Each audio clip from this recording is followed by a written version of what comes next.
Hello नमस्कार। इस video में हम बात करने वाले हैं जो आपका जेआरएफ का फॉरेस्ट्री का पेपर हुआ है उसका क्या एक्सपेक्टेड कट ऑफ जा सकता है, कितनी आपकी टोटल नंबर ऑफ सीट है, किस रैंक तक आपको सीट मिलने की पॉसिबिलिटी है, कंप्लीट डिस्कस आज के इस वीडियो में करने वाले हैं। सो यार चैनल पर नए हैं, चैनल को सब्सक्राइब नहीं किया तो चैनल को सब्सक्राइब करके बेल आइकन को प्रेस कर लेना ताकि ऐसी ही इंफॉर्मेटिव वीडियो सबसे पहले आपको इसी यूट्यूब चैनल पर देखने को मिले। चलिए सबसे पहले हम बात करते हैं कि आपका इस बार का जो आपका forestry, agro forestry and silviculture का एक्सपेक्टेड कट ऑफ किया जा सकता है, कितनी सीटें हैं, उसके बाद में आपका जो मार्क्स वर्सेस रैंक है वो क्या बनने की पॉसिबिलिटी है। ठीक है, सबसे पहले देखो आपके पेपर लेवल के बारे में डिस्कस करते हैं। क्या पेपर का लेवल कैसा था इस बार का? तो मॉडरेट टू डिफिकल्ट पेपर था। ठीक है, अब इजी पेपर वाला जमाना रहा नहीं है कि आपको इजी पेपर देखने को मिलेंगे। ठीक है, तो पेपर आपका कैसा था? मॉडरेट टू डिफिकल्ट पेपर था। ठीक है, मॉडरेट टू डिफिकल्ट पेपर था। मॉडरेट टू डिफिकल्ट मतलब कट ऑफ भाई जो हर साल जाती है उसके कंपैरिजन में थोड़ी कम ही जाएगी, ज्यादा जाने की आपकी पॉसिबिलिटी नहीं है। लाइक आपको 260 पे हर साल मिलता है तो इस बार आपका 240 पे मिलने की पॉसिबिलिटी है। इतना फर्क आपका इस बार के कट ऑफ में रहेगा। ओके, अब हम बात करते हैं अगली चीज है वो है हमारी कि आईसीआर में आपका, एक सेकंड यार ये क्या हो गया, एक मिनट भाई।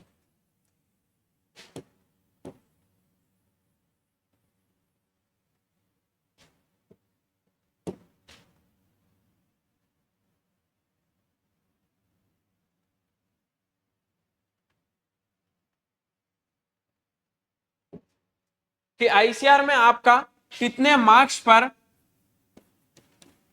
कौन सा रैंक बन सकता है, ठीक है, इसके बारे में डिस्कस कर लेते हैं पहले। ठीक है, उनसे पहले एक चीज इंपॉर्टेंट और बता देता हूं कि आपकी टोटल सीटें कितनी है। सीट मैट्रिक्स की मैं बात करूं तो फॉरेस्ट प्रोडक्ट्स यूटिलाइजेशन में आपकी टोटल 22 सीट है। उसके बाद में सिल्वी कल्चर एग्रो फॉरेस्ट्री में आपकी टोटल 49 सीट है। देन उसके बाद में फॉरेस्ट रिसोर्स मैनेजमेंट में आपकी कितनी सीट है? 10 सीट है। उसके बाद में आपका forest biology and tree improvement में टोटल कितनी सीटें हैं?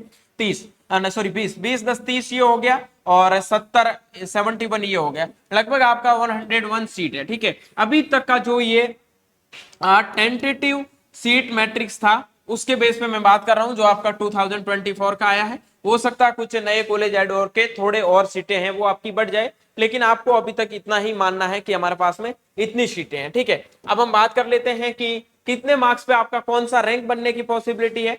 तो उसके लिए मैं बता देता हूं आपका, अगर मार्क्स आपके 300 प्लस है, ठीक है, उसके बाद में मैं बात करता हूं 270 से लगाकर 300 के बीच में।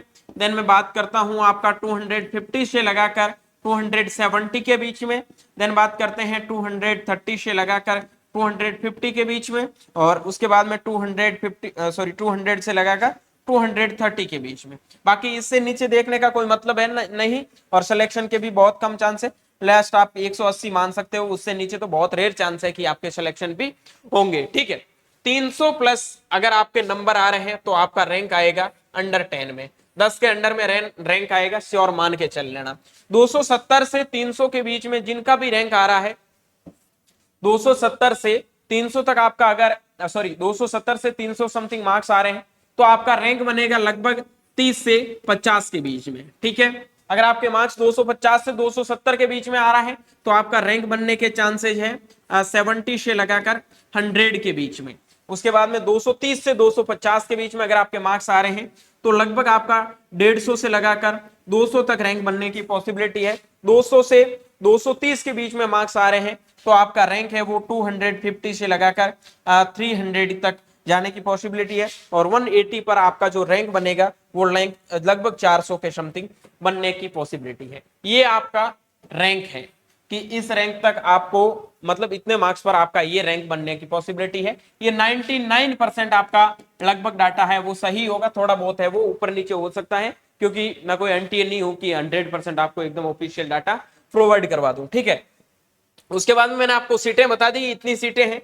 उससे पहले एक चीज बता देता हूं, अगर आपको हमारे पेड प्रोग्राम की नीड है और आपको एक अच्छे काउंसलिंग की जरूरत है कि हमारा काउंसलिंग अच्छे से हो, तो उनके लिए हमने हमारा पेड प्रोग्राम है वो लॉन्च कर दिया है। अगर आपको नीड है तो डेफिनेटली आप ज्वाइन कर सकते हैं। ठीक है, जिसका कोई ज्यादा फीस है नहीं, आपका 499 फीस है। ठीक है, और जिन लोगों को भाई ज्वाइन करना है वो 499 पे करके आप इस नंबर पे कांटेक्ट कर सकते हैं। ठीक है, इसमें आपको पूरा काउंसलिंग का प्रोसेस है वो हमारे द्वारा कंप्लीट करके दिया जाएगा, कौन सा कॉलेज आपके रैंक के बेस पे आपके लिए सही रहेगा। अब हम बात कर लेते हैं एक्सपेक्टेड कट ऑफ के बारे में कि आपका एक्सपेक्टेड है वो कट ऑफ क्या जा सकता है, उसके बारे में देखो। सबसे पहले मैं आपको बता देता हूं आपके एक्सपेक्टेड कट ऑफ में, एक सेकेंड देखो भाई, लगभग ज्यादा कोई आपकी शीटें हैं नहीं, ठीक है, और काफी लोगों का ऐसा मानना है कि लगभग आपके 250 के समथिंग 240 के समथिंग मार्क्स आ रहे हैं तो सिलेक्शन हो जाएगा। मैं यहाँ एक तो ले लेता हूं कि आपको सीट है वो अलॉट कितने रैंक तक, कितने मार्क्स तक हो जाएगी, उसके बाद में आपका पीजीएस है वो कितने मार्क्स तक आपके मिलने की पॉसिबिलिटी है। या मैं कैटेगरी लिख लेता हूं, कैटेगरी भाई हम डिस्कस करेंगे, जनरल, ओबीसी और ईडब्ल्यूएस, देन उसके बाद में आपका एससी एसटी, उसके बाद में आपका अदर। ठीक है, अब सीट अलॉट की बात करूं तो अगर आपका मार्क्स की बात करूंगा, रैंक आप सॉरी रैंक की बात करूंगा, मार्क्स आप देख लेना, थोड़ा बहुत आपको लास्ट में बता दूंगा। रैंक 150 के समथिंग है तो जनरल में आपको सीट मिलने की पॉसिबिलिटी है। अगर आपका रैंक है वो 60 के अंडर में है, अगर 60 के अंडर में है तो आपको पीजीएस मिलेगी। ठीक है, ओबीसी ईडब्ल्यूएस के लिए बता दूं कि अगर आपका रैंक लगभग 160 से 170 तक है तो आपको सीट मिलने की पॉसिबिलिटी है। और इसके बारे में बात करूं कि एनटीएस, तो लगभग एनटीएस आपका 70 के समथिंग रैंक है तो मिल सकता है। ठीक है, एससी एसटी कैटेगरी में आपका लगभग मान के चलो 200 से लगाकर 230 के बीच में आपका रैंक है तो सिलेक्शन होने की पॉसिबिलिटी है। और आपको एनटीएस है वो लगभग आपको 100 के समथिंग रैंक पर मिलने की पॉसिबिलिटी है। अदर कैटेगरी की बात करें तो इनमें लगभग आपका 300-400 रैंक होगा तो भी सिलेक्शन हो जाएगा, और एनटीएस है वो लगभग 150 रैंक तक मिलने की पॉसिबिलिटी है। तो कितने स्कोर पर आप सेफ मान सकते हैं कि कितने नंबर हैं तो आप हमारा सिलेक्शन हो सकता है। तो सिलेक्शन के लिए मैं आपको एक बेसिक बता देता हूं कि जिन लोगों के जनरल कैटेगरी के अंदर 230 के समथिंग, 200 से लगाकर 230 है, उनको कहीं ना कहीं सीट अलॉट हो जाएगा।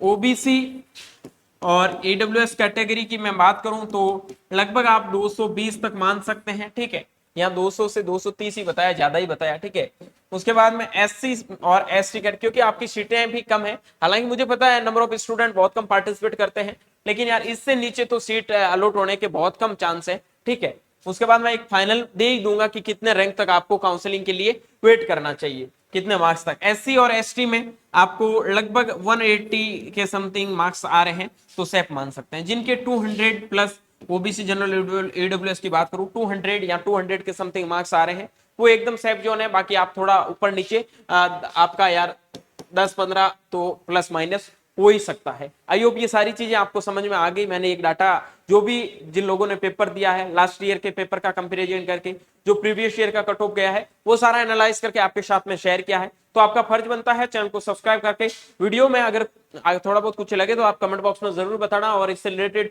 कोई और वीडियो की जरूरत हो तो भी कमेंट बॉक्स में जरूर कमेंट करना। ठीक है, मिलता हूं जल्दी एक नई वीडियो नए अपडेट के साथ में। तब तक के लिए स्वस्थ रहे, मस्त रहे, देखते रहे एग्री कैपिटल का यूट्यूब चैनल माई चौधरी बीएचयू के साथ। Thank you very much.